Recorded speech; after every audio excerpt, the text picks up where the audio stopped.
Welcome back to The Bible is Art, where we explore the literary artistry of the Bible. And this week we are looking at the first two sentences in the Bible, and they are beautiful. In the last few videos, we saw how Genesis is organized into 10 sections. But what I did not tell you is that before those 10 sections, there is an introduction.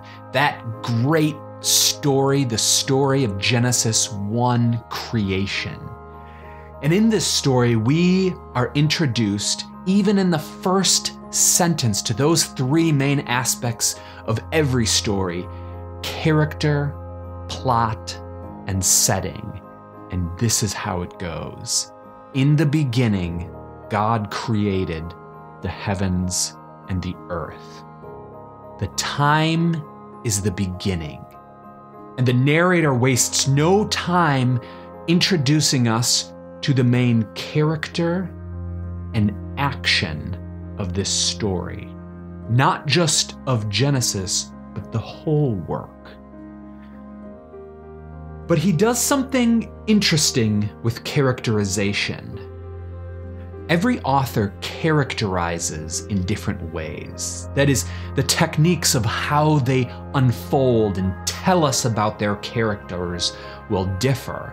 So sometimes an author will slowly unfold their character, give us a lot of details about a character's life and perhaps how they look, and they're not particularly important to the story, but they give us a general idea of who this person is. The biblical narrators, in contrast, do something distinctive. That is, the first words and the first action of a character is very important.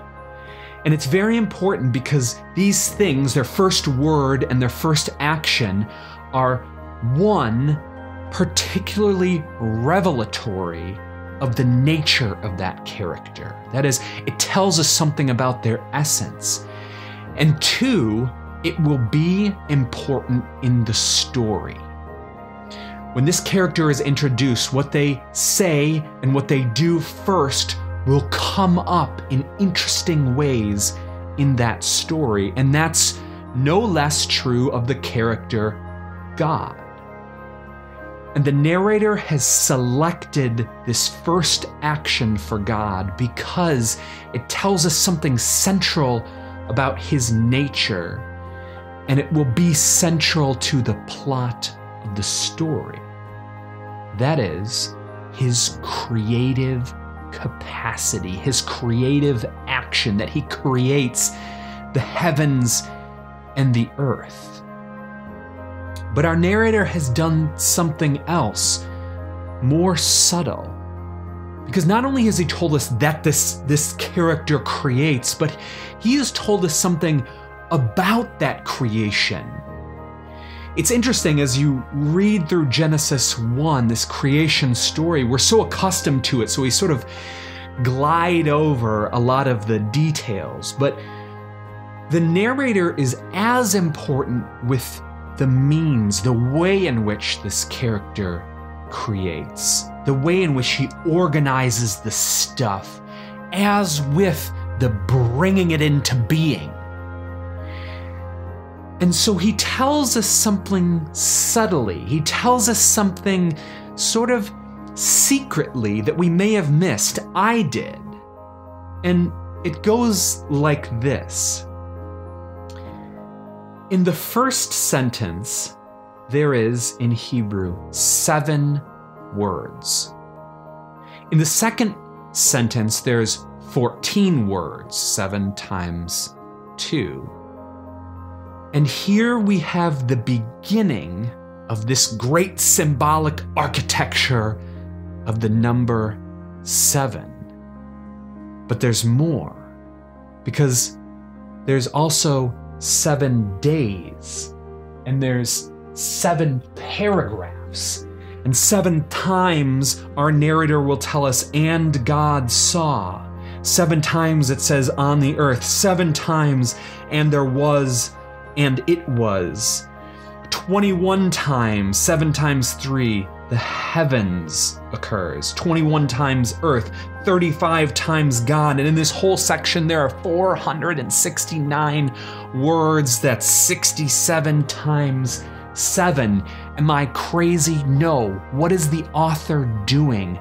Like the metrical precision of a sonnet or the mathematics of Bach, it shows the precision because this is simply perfect.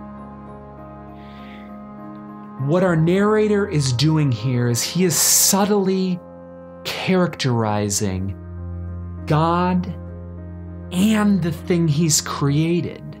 You see, this numerical structure, this repetition of sevens is meant to quietly communicate the exquisite design, the otherworldly orderedness of his creation and his character. And our narrator has done what we are all taught in our beginning literature classes, that it's better to show than to tell. And perhaps even one step further, because it's not only better to show than to simply tell, but it's also better to not only show, but to show subtly. And that's what our narrator has done. He has subtly shown us that our character and his creation is simply perfect. And obviously, the Bible is art, right?